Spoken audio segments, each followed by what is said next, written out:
My body count's 11, and no, it doesn't matter. Unless it's like excessively high. I would like to not exceed 25 before I get married. Modern dating is a straight-up humiliation ritual designed to ensure either one of two outcomes: marry a 304 or watch your bloodline die out. By 21, the average American woman has slept with at least a handful of men, can't boil water without a tutorial, and obsesses over her degree, likes, and Instagram clout instead of building a home. Yet the same woman demands a guy who's 6 foot tall, earns 6 figures, and still begs for a chance at her attention on dating apps. My man's gotta be above 6'2". What is your 100K salary cap gonna do for me? Meanwhile, every self-improvement video, podcast, and book is screaming at men: fix your frame, lift heavier, stack cash, become the prize. But where's the equivalent for women? Ultimately, I think the whole political system is just based around women never being accountable for any of their choices. This isn't random. Hookup culture, porn, social media, and a century-old social engineering experiment have rewired women to chase infinite validation, and it's nuking birth rates and making modern dating feel hopeless. And the data tells us that if we don't do something about it now, this could be the end of our civilization. But the system has weak points. There are incentives nobody talks about, and once you see them, the whole spell breaks. That's why in this video, we're ripping the mask off the biggest dating scam of our time, exposing the incentives that created this mess, the architects who built it, and the dark side of the red pill that nobody's willing to talk about. This is why.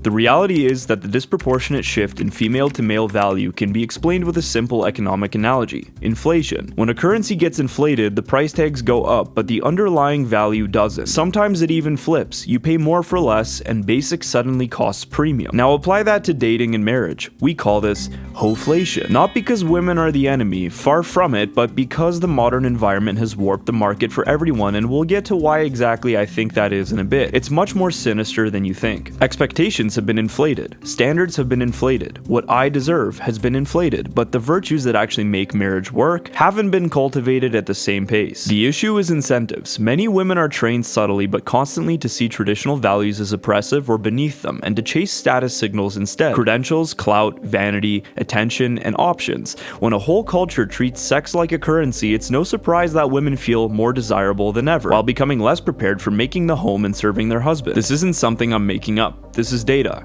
Using nationally representative NSFG data, among women ages 20 to 24, about 29% reported having slept with 2 to 4 men, 23.4% reported 5 to 9, and about 13.1% reported 10 plus. A nasty 1% also reported 40 plus partners. Fast forward to 2025 and the data's even more bleak. The US fertility rate hit 1.6 children per woman in 2021, way below the 2.1 replacement level, and it's dropped by 22% since 2007. By 2024, births to married women averaged just 1.7 children per couple. Meanwhile, a record 1 in 3 young adults ages 25 to 34 will never marry, with only 20% of 25-year-old women and 23% of men ever tying the knot. That is the lowest we've ever seen in history. But why? Dating apps and social media amplify hypergamy, women chasing the top 10% of men, while the economic pressures make single life safer. 2025 Atlantic Peace calls it America's marriage material shortage. Adults are 20 to 30% less likely to partner up than in the 90s. And here's where the Ho3flation kicks in. The average guy is getting hammered with correction non-stop. Fix your habits, fix your body, fix your bank account, fix your confidence, fix your game, fix your resume, fix your trauma, clean your room, stand up straight, become dangerous, become disciplined. And honestly, a lot of that message has been a net positive. It's produced better men. But why is almost none of that energy also aimed at women? Because we built an economy where female validation is profitable and female correction is radioactive. The market doesn't reward telling women repent and mature and get serious, learn the skills that build a home, and stop living for attention. No, that's the fastest way to go bankrupt. It rewards telling them you're perfect as you are, never change, and your standards are empowerment, and any critique is hatred. Take this example. Recently, this comedian was humiliated in front of the entire world for his wife Jasleen making content that is beyond reprehensible for any woman, let alone a married one. Sometimes I get so painfully nostalgic for college. So for context, I went to college from 2011 to 2016. I was popping my and living my best life in these white boy frat houses, and I had a roster of guys that I would rotate. This is not a two-way street. This is a one-way street. His money is our money, and my money is my money. And it only gets worse when she openly said that she wants to sleep with her co-host's husband. Would y'all ever have an orgy together with your husband? Yeah, I'm actively trying to have an orgy because this couple is Good looking? Now, when people came out to reasonably criticize her negative influence on couples and young women, she publicly called them all incels and red pillars. So you end up with a one-sided self-improvement pipeline where criticizing women is instantly labeled as misogyny, and actual misandry and hatred of men is brushed off as putting stubborn men in their place. But it only gets more hideous from here, because contrary to popular belief, things don't always improve in so-called Christian circles. The status quo, feminists ask for it, you're gonna get equality. You ask for equality, That you wasn't get original equality. feminism, though. No, well, feminism has always been a man-hating ideology, but that's another conversation. That's not true either. Conversation. That's not true either.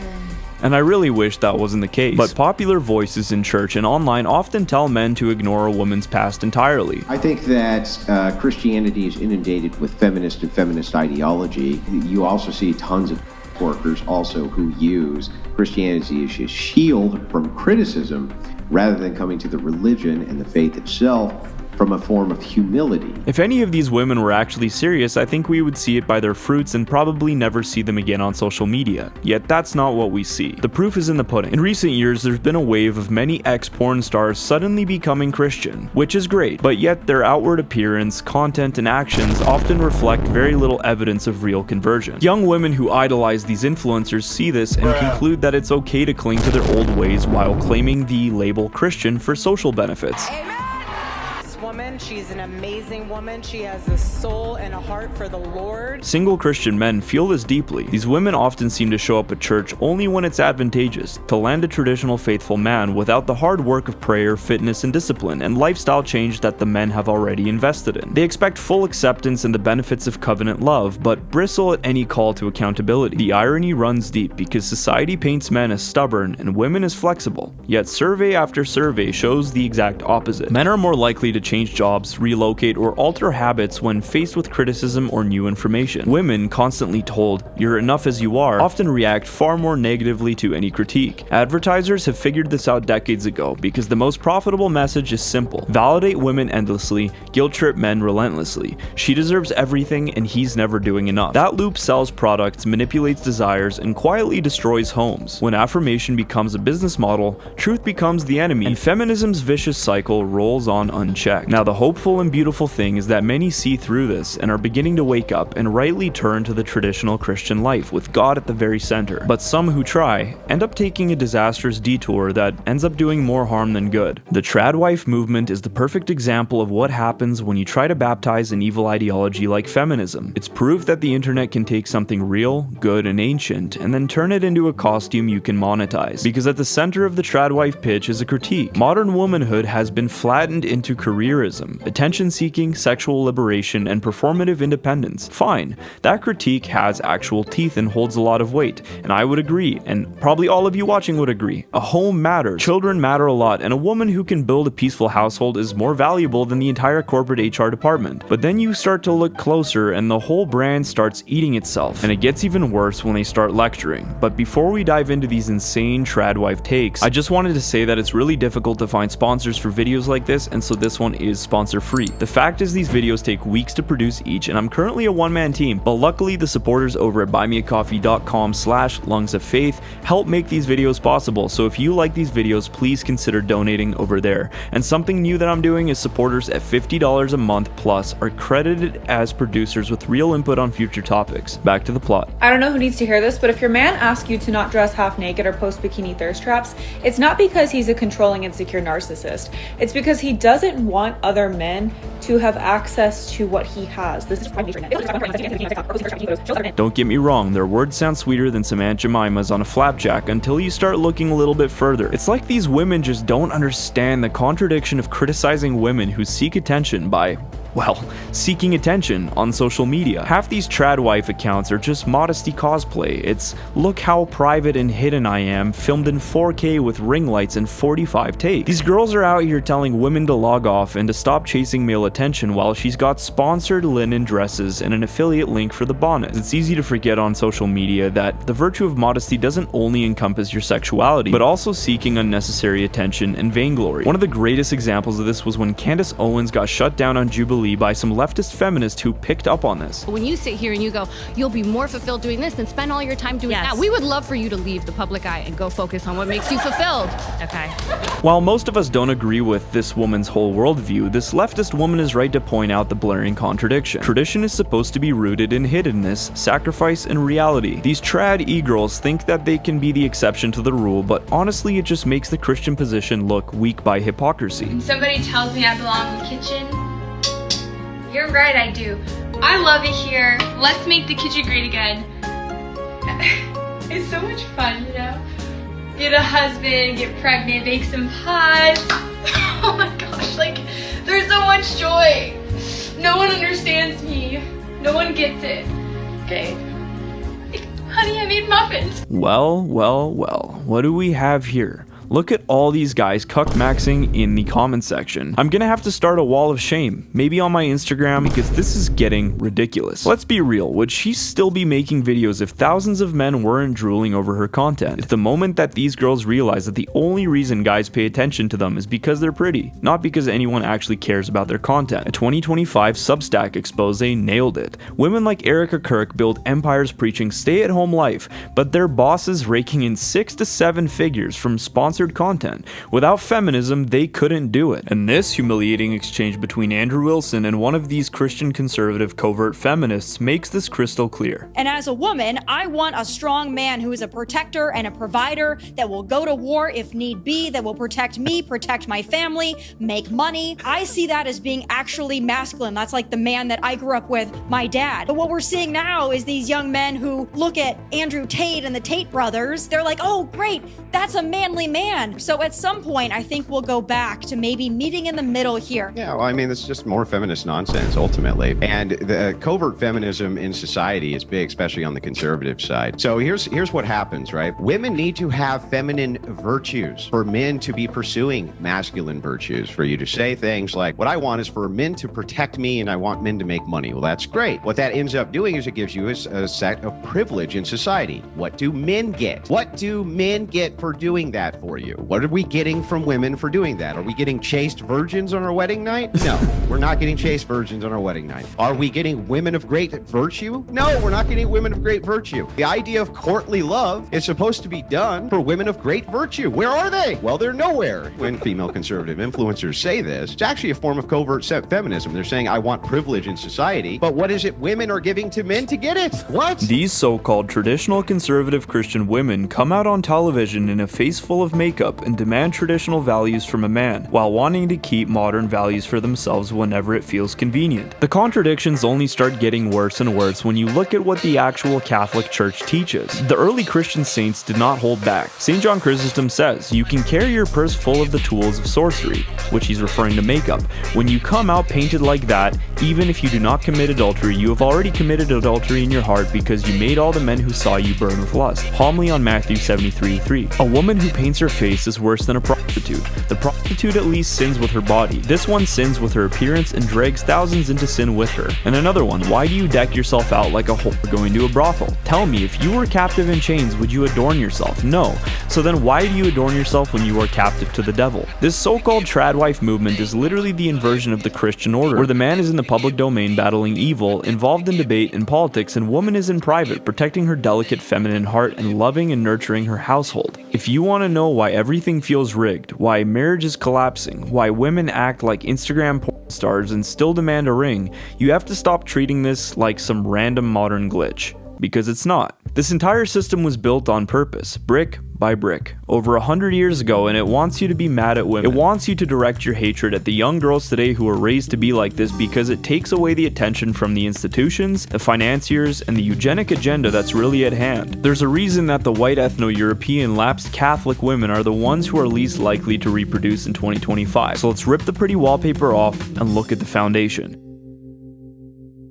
Most people think that the rot started with Tinder or OnlyFans. Wrong. It started with the second they sold women's liberation as a Trojan horse for sexual anarchy. The heroes they put on the posters, the suffragettes everyone worships today. A huge chunk of them, and especially the loud male allies riding their coattails, weren't fighting for voting rights. They were fighting to tear down the last walls around sex, marriage, and family, and so the chaos we live in now could be born. Victoria Woodhull, the first boss babe to run for president in 1872, openly preached free love, said marriage was slavery, and ran a newspaper with her sister bragging about their sexual encounters and affairs. And then take George Bernard Shaw. As a famous playwright and open Fabian socialist, he openly called for state-run breeding farms and said marriage was legalized prostitution, and argued that women should be free to have children with whichever men they found most fit, even if that includes more than a few. The first step towards a new eugenic morality is to give women the same sexual freedom as men. Now it only gets worse from here. H.G. Wells, the sci-fi writer and another Fabian socialist, was a serial adulterer who bragged about sleeping with hundreds of women, pushed free love as the future, wrote novels glorifying it, and said suffrage was only useful because it would destroy the family unit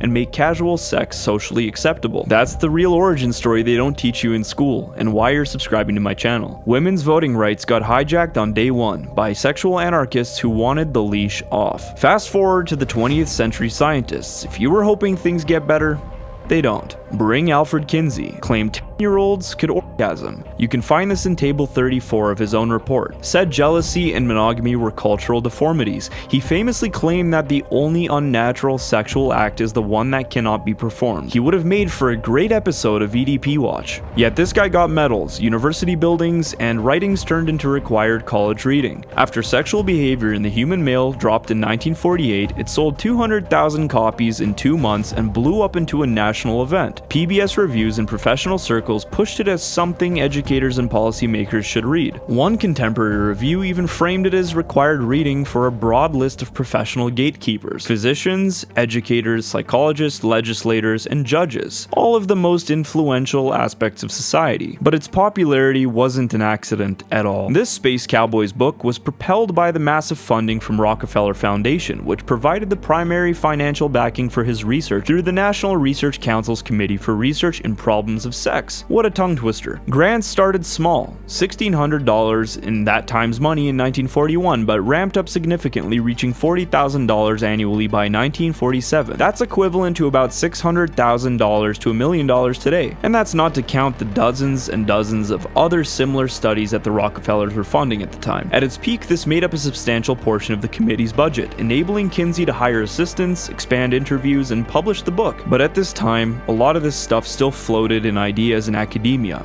but someone had to popularize it. But the question was who? Or Hugh?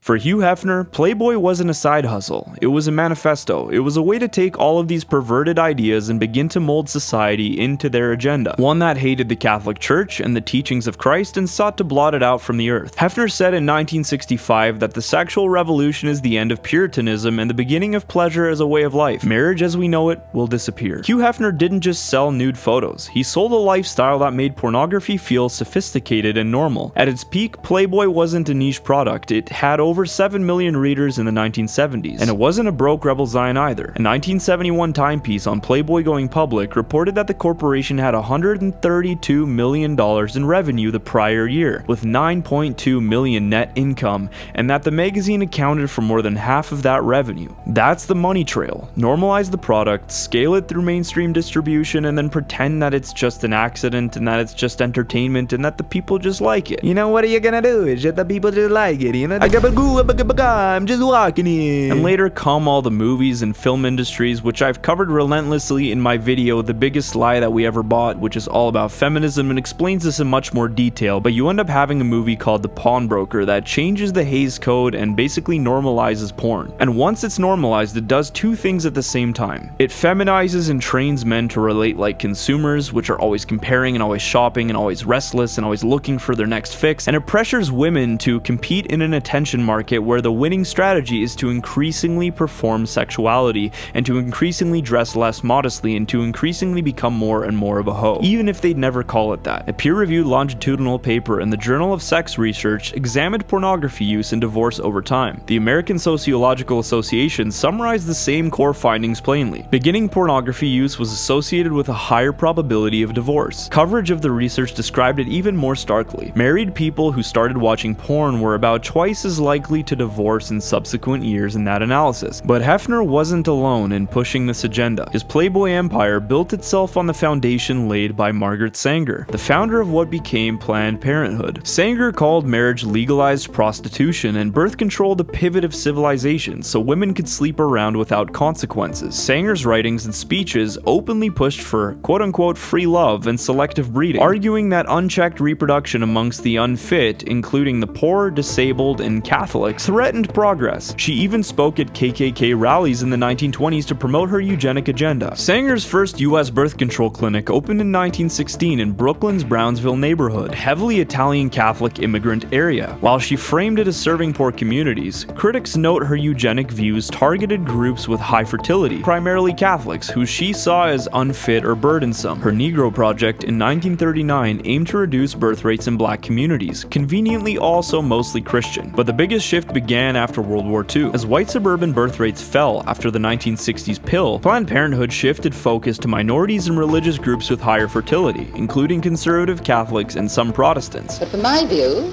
I believe that there should be no more babies. Sources describe early clinics targeting inner-city areas with large Catholic populations, Eastern and Southern Europeans initially, and then later Hispanic Catholics and Italians. Even right now, 62% of Planned Parenthood abortion facilities are within 2 miles of black populations, 64% near Hispanic and Latino areas, many of which are Catholic-heavy. These weren't random weirdos. They were celebrated, funded, and platformed by all of the major American and foreign interest institutions for one goal: to destroy the Christian sexual order so that they can install the final form of human slavery, the technocracy and transhumanism. But that's for another video though, so subscribe in order to see that one. At this time, women get, quote, liberated into working and sleeping around, men get pacified with porn and video games, birth rates crash, and the state becomes the only family left. But it doesn't just stop with women getting sold the lie of liberation. The same poison that rewired society hits men even harder, and the fallout is brutal. Look at the numbers. In 2023 to 2024 data, men account for nearly 80% of all suicides in the US, with a rate of about 22.8 per 100,000 compared to women's 5.9. That's roughly 40,000 men lost every year, and it's not getting better. Rates among working-age men have climbed steadily since the sexual revolution kicked off. Loneliness is an epidemic crushing young guys. A 2025 Gallup poll found 1 in 4 men aged 15 to 35 reported feeling lonely a lot the previous day, higher than any other demographic, and that takes us to the ideal male figure of the sexual revolution. So where do these broken, angry, and desperate men end up turning? The manosphere, the red pill, guys like Andrew Tate, Rollo Tomassi, Fresh and Fit pods, and all these online gurus who promise to wake you up, but do they really deliver? Or does everything they preach end up in a logical contradiction? God. Man of God! Open him, man of God! Man of God. Man of God. Man of God. Amen. I'm sorry she said that, Jesus. Don't listen to her. Where's the holy water? Here's the thing. They get the diagnosis mostly right, and I can say that as a Catholic from my point of view. They nail the symptoms: the hypergamy on steroids, Ho3flation, women inflated with options and expectations while virtues crash, a culture that trashes traditional roles and leaves men holding the bag. They point at feminism, hookup apps, the sexual revolution, all the stuff we've been talking about today, and say this is why you're losing. And they're right. Millions of guys swallow it because it feels true. It explains the pain. It provides a villain and something to point at, and for a minute it feels empowering, and then comes the prescription. And the solution is just sleep around and never commit and treat these women like options in your personal attention economy because you're not gonna fix the sexual revolution. Might as well just give up and have as much fun as you can. In other words, embrace the exact promiscuity that feminism sold to women. It's the ultimate contradiction. Like if Hugh Hefner saw Andrew Tate and all these red pill guys, I'm pretty sure he would be very proud of what they've become. The same ideology that destroys covenant love and crashed birth rates and turns sex into a worthless curse currency.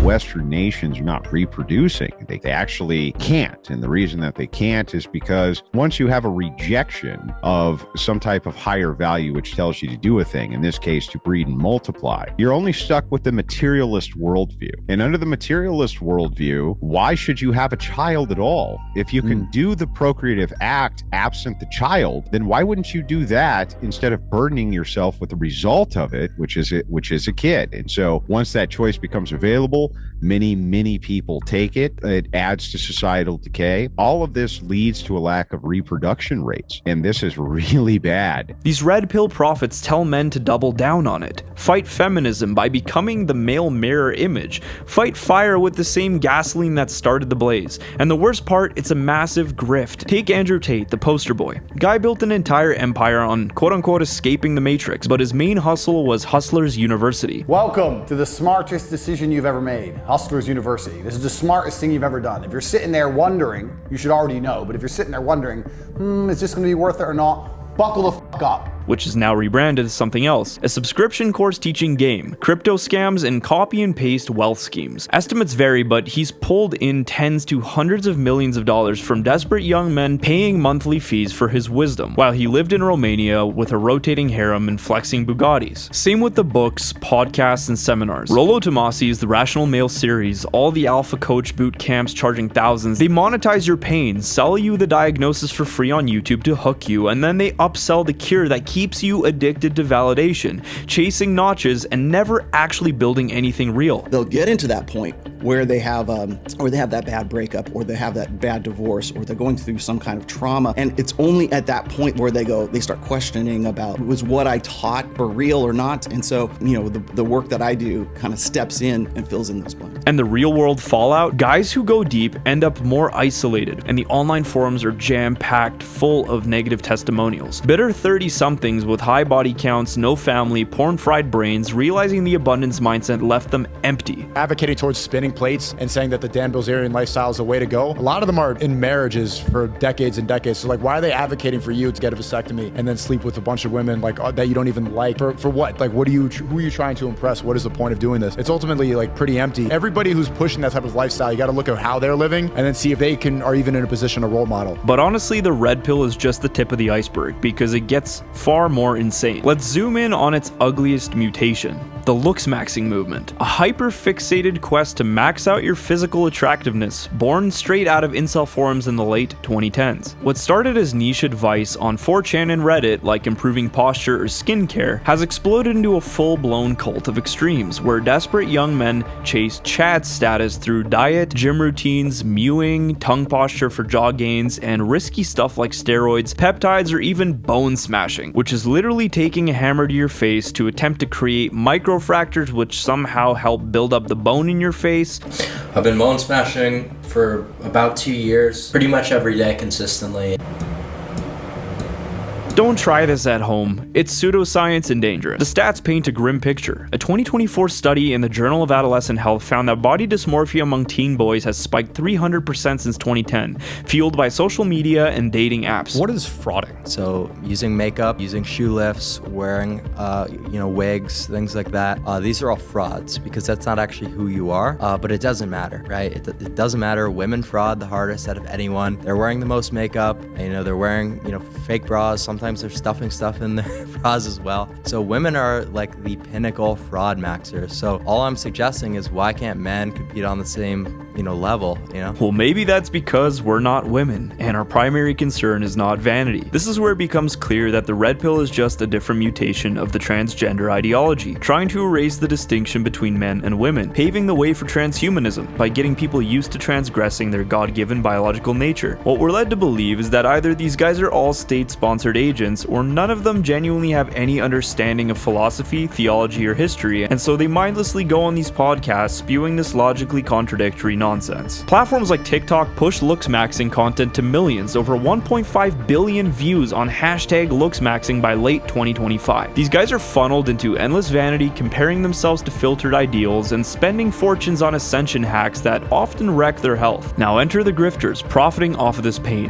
like Clavicular, real name Braden Peters, the 20-year-old streamer who's become the poster boy for looksmaxxing gone wrong. With over 580,000 TikTok followers and massive kick streams, he preaches aggressive glow-ups and pushing his clavicular system course, aligning with the manosphere figures like Andrew Tate. He flexes his own transformations, but in November 2025 it all blew up when he live-streamed injecting fat-dissolving cosmetic peptides into his 17-year-old girlfriend's cheeks to, quote, sculpt her jawline. The clip went viral, sparking outrage, accusations of exploiting a minor, performing unlicensed procedures, and endangering her health. Critics called it evil and heartbreaking, with one viral tweet saying a 17-year-old girl getting face-filtered injections by her boyfriend. The world in 2025 is truly cooked. Now, there's a few problems with looksmaxxing, the first being philosophical, the fact that they adhere to a general philosophy of nihilism or relativism, and the idea that everybody's perspective is uniquely their own and there's no such thing as objective truth, as you hear Clavicular say constantly in his episodes, that whatever works for you is good and whatever works for me is good and we can all just be one big happy family. But yet he does all the time attribute an objective standard to beauty and looks, and constantly tells his followers to be moving towards that goal, which implies an ethic which you cannot derive from a nihilistic worldview, and that leads to a blatant contradiction. Now, the second and most dangerous aspect of looksmaxxing that nobody is pointing out is that whether it's intentional or not, it is normalizing the incessant use of technology to maximize the human person and blurring the lines between man and technology. This is the same worldview shared by transhumanist philosophers like Ray Kurzweil and those in Davos and Silicon Valley, who are massive proponents of a technocratic one-world government. To me, the looksmaxxing community seems to be at the very least useful idiots, but full video on this topic soon, so subscribe. And Clavicular publicly calls himself a Catholic, so I think he's gonna have a real hard time trying to reconcile these views with the Catholic Church's teachings. Now, what the heck do we do going forward from here? This whole mess, from modern dating, Ho3flation, to tradwife hypocrisy, red pill contradictions, to the looksmaxxing madness,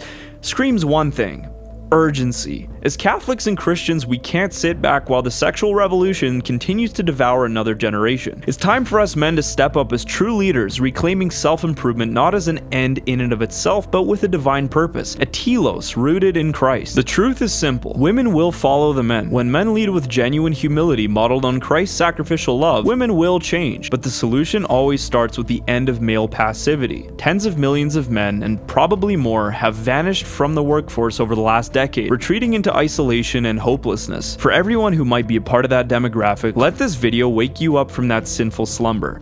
Put on the armor of Christ and defend the word of God. If you're at the point where your life feels worthless, just give it to the one who does want it. Christ always desires you and can transform you into something unimaginable for his kingdom. Sure, hit the gym and eat clean and build discipline and self-improvement, which is good, but don't do it to seek attention from women. That's just gay. Do it in order to be able to take over the culture, in order to take over society, to Christianize the world, and to impress God, the Lord your Savior. The one who's worth your efforts is the one who died on the cross for you. The goal is never endless vanity for the sake of better looks or more hookups. That's the trap that these grifters sell. The truth is that we must improve to become more influential and more convincing vessels for God's truth. Look around the world today. Countries are waking up and fighting back against this demographic destruction. Take Poland, for example, a deeply Catholic country that literally crowned Mary as their official queen is leading the charge. In October of 2025, President Karol Nawrocki signed a law exempting parents with at least 2 children from personal income tax entirely, building on the long-running 500+ monthly child benefit programs that puts real money in families' hands. Hungary also offers lifelong tax exemptions for mothers with multiple children, loans forgiven for having kids, and housing subsidies. Italy and Russia provide baby bonuses and maternity capital, pushing back against the emptiness of modernism by rewarding family and life. It's time we need to start asking our governments, the US government, the Canadian government, all of the governments around the world, to start implementing real change and that we as men are pissed off and we're not going to have it anymore. These aren't perfect fixes, but they do show what happens when society rejects the lies of liberation and invest into real covenants. Birth rates stabilize, families thrive, and the poison of Ho3flation loses its grip. And here's the deepest truth: when we truly live Christ, and the reason they're trying to get rid of Christianity so hard is because it's actually a threat to their agenda, and they absolutely know that. So don't despair and don't give up, because they definitely haven't given up the fight. The elites are still after your vote, they're still after your despair, and they really hope that you give up, because it would make their agenda a lot easier to push. And at the center of this antidote stands one woman, the one who defeated feminism, the one who completely counteracted all of the sickness that we see today, and that is Our Lady, the Blessed Virgin Mary, Queen of Poland since 1656, enthroned as the Black Madonna of Częstochowa, defender of her people through centuries of trial. She is the perfect woman. Look at her life: humble, obedient, fiercely maternal, and utterly pure, the direct opposition to feminism's pride, vanity, and rejection of motherhood. Mary crushed the serpent not through rebellion or empowerment, but through her quiet fiat, her hidden sacrifice and pierced heart. She never negotiated with Satan, and neither should we. Until next time,